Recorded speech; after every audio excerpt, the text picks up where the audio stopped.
नमस्कार दोस्तों, जय हिंद। आज हम लोग बात करेंगे भारत के राजकोषीय संघवाद की, जिसे आप कह सकते हो फिस्कल फेडरलिज्म की। और इस समय ये दोबारा ये बात हो रही है कि हमें इसके लिए रिथिंकिंग करनी पड़ेगी कि भारत में फिस्कल फेडरलिज्म का इमर्जिंग डायनामिक्स क्या है, इसकी गतिशीलता क्या है, इस पर पुनर्विचार करना होगा। देखिए, अगर बात किया जाए कि जो हमारा फेडरेशन है विथ यूनिटरी ओरिएंटेशन है, मतलब हमारा जो संघवाद है वो विथ यूनिटरी ओरिएंटेशन के साथ है और भारतीय संविधान में 73 वर्षों से अधिक की अब तक जर्नी भी पूरी कर ली है और एक रिमार्केबल रेजिलियंस की अपन लोग बात कर रहे हैं यहाँ पर। हालांकि भारत के राजकोषीय संघवाद की जो जो देखा जाए इमर्जिंग डायनामिक्स है, जो गतिशीलता है, वो संघ और राज्य सरकारों के बीच वित्तीय संबंधों को भी बताती है। और इस पर अब नीड हो रही है कि जो फाइनेंशियल रिलेशंस हैं between union and state governments के, इसके लिए हमें दोबारा कुछ सोचना होगा। Need some rethinking. अब आप सोचेंगे कि ऐसा क्यों और ये रीथिंकिंग की नीड क्यों पड़ रही है, तो बदलते हैं, बात करते हैं अल्टर्ड फिस्कल लैंडस्केप की, जिसे आप कह सकते हो कि बदला हुआ राजकोषीय परिदृश्य। केंद्र सरकार के कुछ फैसले और नीतियां ऐसी रही हैं जिन्होंने क्या कर दिया है कि अभी हाल ही में राजकोषीय परिदृश्य को बदल दिया है। इससे फिस्कल लैंडस्केप अल्टर्ड हो गया है, जैसे कि कुछ योजनाबद्ध अर्थव्यवस्था से बाजार मध्यस्थ आर्थिक प्रणाली में बदलाव ला दिया। पहले जो प्लान्ड इकोनॉमी थी वो अब मार्केट मीडिएटेड इकोनॉमिक सिस्टम में कन्वर्ट हो चुकी है। 73वें और 74वें संविधान संशोधन के बाद देखा जाए तो बहुस्तरीय राजकोषीय प्रणाली में भी चेंज आया हुआ है। योजना आयोग को समाप्त करके उसकी जगह पर क्या कर दिया है, अब नीति आयोग आ चुका है। नीति आयोग ने रिप्लेस कर दिया है। इसके अलावा जो राजकोषीय उत्तरदायित्व होता है, जिसको फिस्कल रिस्पॉन्सिबिलिटी कहते हैं, और जो बजट मैनेजमेंट होता है, ये एक्ट भी पास हो गए हैं। तो इससे भी काफ़ी कुछ चेंज आया हुआ है। अब गुड्स और सर्विसेज एक्ट, ठीक है, अब गुड्स एंड सर्विसेज एक्ट पर देखा जाए तो जीएसटी काउंसिल का कंट्रोल दिख रहा है। इसी प्रकार देखा जाओ, आप एक्सटेंसिव यूजेस ऑफ सेस देख लो, और जो सरचार्ज है, सेस और सरचार्ज के एक्सटेंसिव यूज हैं। इसने क्या कर दिया, इसने जो डिविजिबल पूल है उसके साइज को भी अफेक्ट किया हुआ है। अब जिसकी वजह से देखा जाए तो अंतर सरकारी राजकोषीय संबंध का एक जटिल सिस्टम बन गया है, कॉम्प्लेक्स सिस्टम हो गया है इंटर गवर्नमेंटल फिस्कल रिलेशंस का। और इस कॉम्प्लेक्सिटी को अगर देखना हो तो इसके कई रूट्स हैं, जैसे जैसे क्षेत्रों के बीच पर्याप्त जातीय, सामाजिक और आर्थिक असमानताएं हैं, जिसको आप कह सकते हो ethnic, social and economic disparities among regions. और देखा जाए तो राज्य सरकारों के व्यय और राजस्व जुटाने की जिम्मेदारियों के बीच लंबे समय से चला आ रहा एक असंतुलन है, जो एक बड़ी समस्या है। और ये असंतुलन है ना, वो वर्टिकल इम्बैलेंस है।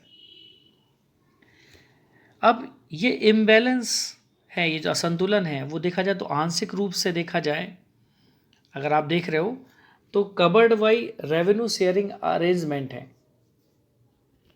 अब स्टेट क्या कर रहा है, देखा जाए राज्यों को कई तरह के अनुदान मिलते हैं, ग्रांट्स मिलती हैं, लेकिन फिर भी देखा जाए तो स्टेट जो रन्स हैं वो डिफिसिट्स हैं, घाटे में रहते हैं।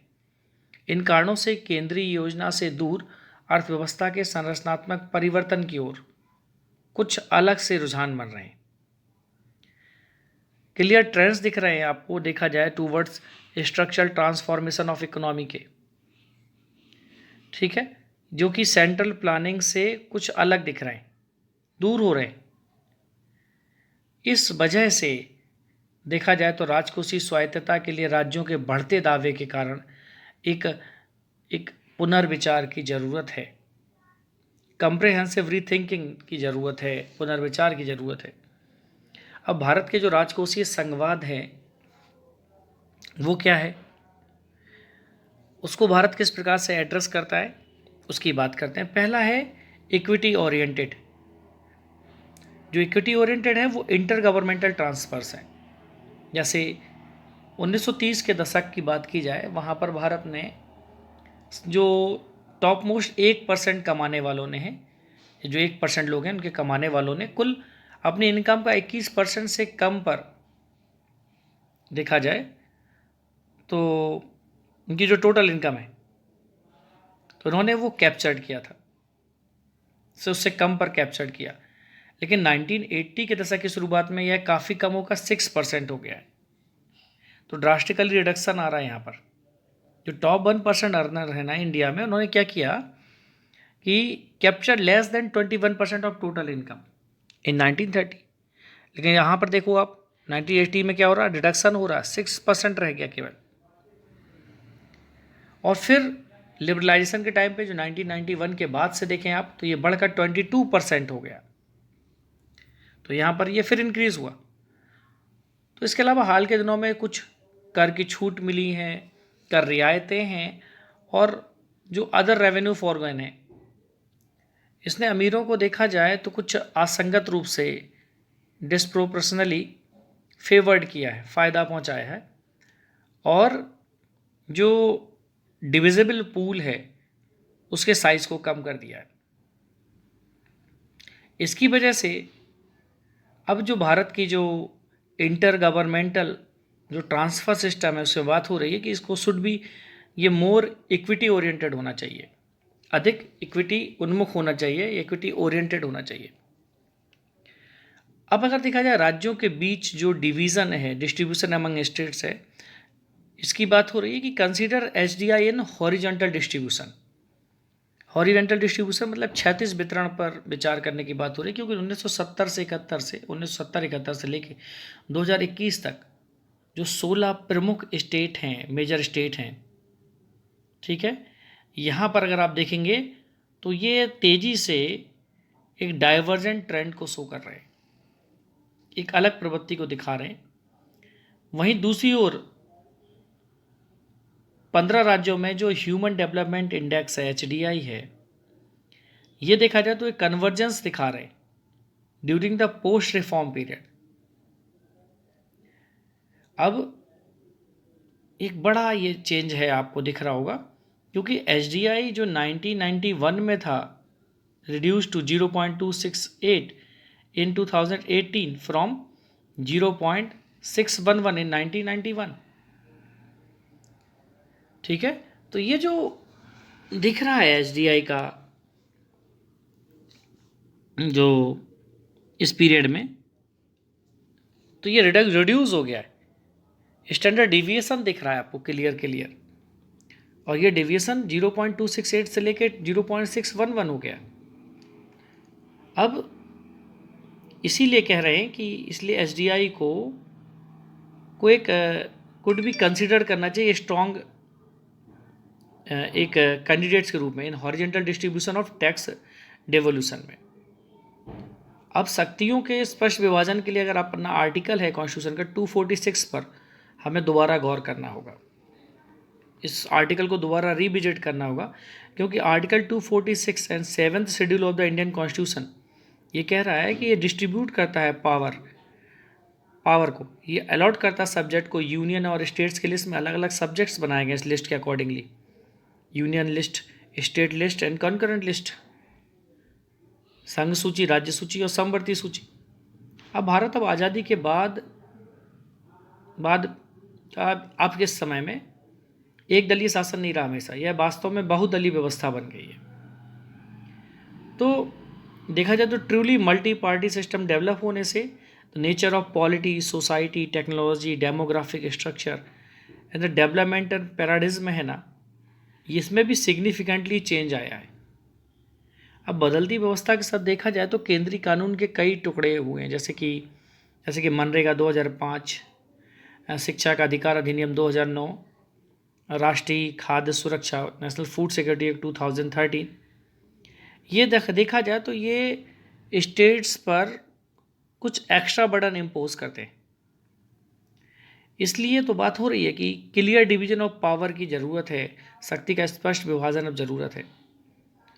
उदाहरण के लिए देख लें आप कि TNCM ने हाल ही में शिक्षा को समवर्ती सूची से राज्य सूची में स्थानांतरित करने का मुद्दा उठाया। TNCM मतलब तमिलनाडु के CM ने रिसेंटली क्या किया हुआ है कि उन्होंने कहा है कि raise the issue of shifting education from concurrent list to state list. समवर्ती सूची से हटाओ, उसको राज्य सूची में डालिए। क्यों? क्योंकि तमिलनाडु चाह रहा है कि जो नीट का जो एग्ज़ाम होता है वो बच्चों पर बहुत ज़्यादा प्रेशर क्रिएट कर रहा है, तो वो अपने लिए, अपने मेडिकल कॉलेजेस के लिए अपना एक अलग एग्ज़ाम कराना चाह रहे हैं। इसके अलावा भी और भी मुद्दों की वो बात कर रहे हैं। इसके अलावा कह रहे हैं कि कुछ और मुद्दे भी हैं जो उठ रहे हैं, जैसे अप्लाई सब्सिडियरी प्रिंसिपल। अब सब्सिडियरी प्रिंसिपल क्या होते हैं? संविधान निर्माण के समय कभी नहीं पूछा गया कि किसे क्या करना चाहिए और किसे क्या कर लगाना चाहिए। कई चीज़ें सीधे भारत सरकार अधिनियम 1935 से उधार ले ली और उसी की वजह से क्या कर लिया, कुछ सीधे सहायकता सिद्धांत को लागू करने में विफल रहे। अब देखा जाए, यहाँ पर कह रहे हैं कि whatever could be done best at a particular level, तो so be done it and that level and not a higher level. किसी विशेष स्तर पर सबसे अच्छा किया जा सकता है उसे उसी स्तर पर किया जाना चाहिए, ना कि उच्च स्तर पर। अगर वो निचले स्तर पर भी अच्छा हो रहा है तो उसे वहीं पर कर दो। हालांकि 73वें और 74वें संविधान संशोधन ने इस मुद्दे की फिर से जांच करने का एक अवसर दिया, लेकिन कुछ किया नहीं गया। अब आप अपना देखिए, जैसे शेड्यूल 11 देख लो, शेड्यूल 12 की जो शुरुआत होती है उसकी वजह से मोर कन्फ्यूज़न क्रिएट होता है। जो राज्य सूची और समवर्ती सूची से वस्तुओं को उठाकर पंचायती राज संस्थानों और नगर पालिकाओं के लिए विषय वस्तु को सूचीबद्ध करता है। अब इसी की वजह से कई सारी चीज़ें आई। लैक ऑपरेशनल मीनिंग हो गई unless they are broken down into the activities. जैसे कि अब इससे बड़ी दिक्कतें, प्रॉब्लम हो गई। केरल भी इन मुद्दों को उठा रहा है तमिलनाडु के साथ साथ। इसलिए बात हो रही है कि अब जो थर्ड टियर है उसको एक रिस्पेक्टफुल प्लेस देना होगा। हालांकि संविधान तीसरे स्तर को स्वशासन की संस्थाओं के रूप में, या थर्ड टियर को जो सेल्फ गवर्नमेंटल इंस्टीट्यूशन के रूप में बताता है, लेकिन जो हमारे पॉलिसी मेकर हैं वो उसको लोकल बॉडीज़ कहते हैं और वो उनको उतनी रिस्पेक्ट नहीं देती जितनी रिस्पेक्ट उनको चाहिए। तो ये जो भारतीय लोकतांत्रिक आधार के निर्माण में जो विफलता है देखा जाए, जिसमें 3.2 मिलियन इलेक्टेड रिप्रेजेंटेटिव हैं और 2.5 lakh rural and urban local governments, मतलब जो स्थानीय सरकारें हैं, ये एक बड़ी प्रॉब्लम आ रही है। और देखा जाए तो भारतीय संघ का मुख्य उद्देश्य क्या है? प्रत्येक नागरिक को मानव गुणवत्ता की बुनियादी सुविधाएं देना। लेकिन यहाँ पर तीसरे स्तर की जो लोकल गवर्नमेंट है उसकी महत्वपूर्ण भूमिका है। अब अगर देखा जाए, रिव्यू ऑफ बजट बोरोइंग करें या बजट से इतर भी समीक्षा करके देखें, जैसे संघ और राज्य दोनों की ऑफ बजट उधार प्रथाओं की समीक्षा करने की बहुत ज़रूरत है।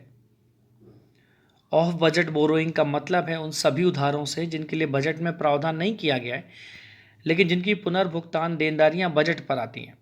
आमतौर पर उनकी जांच नहीं की जाती और उनकी रिपोर्ट नहीं की जाती। जैसे राज्यों को संघ द्वारा अनुच्छेद 293 के माध्यम 293 में एक क्लॉज है 3, उसके माध्यम से देखा जाए आप तो आप देखिए वहाँ पर एक एक्ट है FRBM एक्ट के माध्यम से अनुशासित किया जाता है। संघ अक्सर ऐसे कंट्रोल से बच जाता है।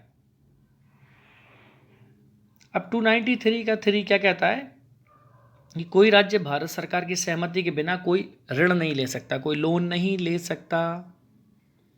यदि भारत सरकार द्वारा राज्यों को दिए गए लोन का कोई हिस्सा अभी भी बकाया है अगर पिछला लोन लिया था वो नहीं चुकाया तो अब लोन नहीं ले पाओगे।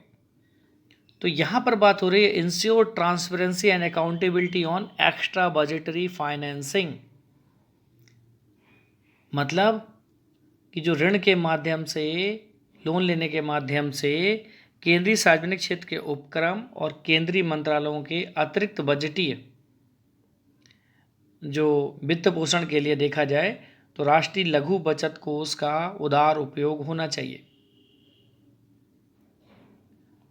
और ये जो उपयोग है, the way of loan is not reflected in the union fiscal budget, और ये केंद्रीय राजकोषीय घाटे में नहीं दिखाई देता। ऐसा इसलिए क्योंकि राजकोषीय घाटे की गणना के लिए केवल भारत की जो समेकित निधि है, जो कंसोलिडेटेड फंड है, ठीक है, उसके जो बैलेंस है उसी को कंसीडर किया जाता है, ठीक है। और जबकि इसमें जो NSSF जैसे जो पब्लिक अकाउंट्स हैं इसको बाहर रखा गया है। तो यही बात हो रही है कि पारदर्शिता की गारंटी और जो अकाउंटेबिलिटी है, पब्लिक अकाउंटेबिलिटी की मांग है कि संघ, राज्य और स्थानीय सरकारें स्पष्ट हो, clear division of union, state and local government. और जब ये स्पष्ट होंगी, इसके लिए क्या करना पड़ेगा, और सभी जो जितने भी एक्स्ट्रा बजटरी ट्रांजैक्शंस हैं इनको पब्लिक डोमेन में लाना होगा।